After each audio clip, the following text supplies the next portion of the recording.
नमस्कार, मी पंजाब डक। आज आहे 28 जुलै 2025 श्रावण सोमवार मधला पहिला श्रावण सोमवार। या ठिकाणून सर्वप्रथम ज्या भागात आहे म्हणून त्या भागातल्या सर्वप्रथम शेतकऱ्याला अंदाज देतो। तुमच्या कोल्हापूर जिल्हा, सातारा जिल्हा, सांगली जिल्हा या भागामध्ये आणखी 2-3 दिवस थोडं सरीव चालू राहतील। पण तुम्हाला सांगतो की तुम्ही काय करा, 8 तारखेपर्यंत 8 ऑगस्ट पर्यंत तुम्ही काय करा, ऊसाला खत घेऊन टाकून घ्या, शेतीचे कामं करून घ्या।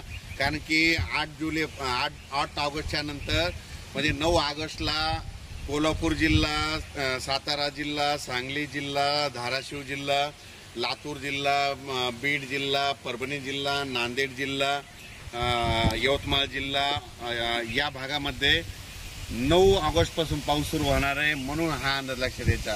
आणि योगायोगाने कोल्हापूरमध्ये या ठिकाणी शेतकरी मेळावा आलोय, या कारखान्यावर शेतकरी मेळावा, म्हणून या सर्वप्रथम कोल्हापूरवाल्याला सांगू इच्छितो, तुम्ही 8 ऑगस्ट पर्यंत शेतीचे कामं करून घ्या।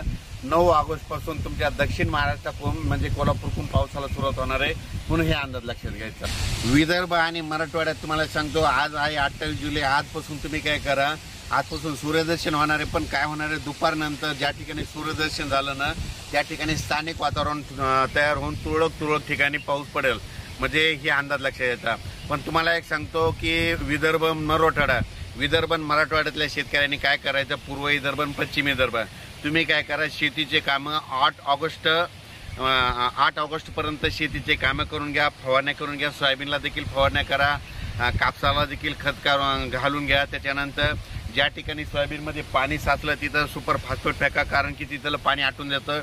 कापसामध्ये पाणी साचलं असलं तर तिथं देखील सुपर फॉस्फेट टाका, तिथलं आटून जातं।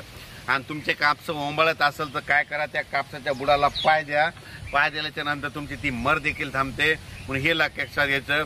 पूर्व विदर्भ आणि पश्चिम विदर्भामध्ये सांगायचं झालं तर 8 ऑगस्ट पर्यंत आता हवामान कोरडं राहणार आहे, सूर्यदर्शन होणार आहे।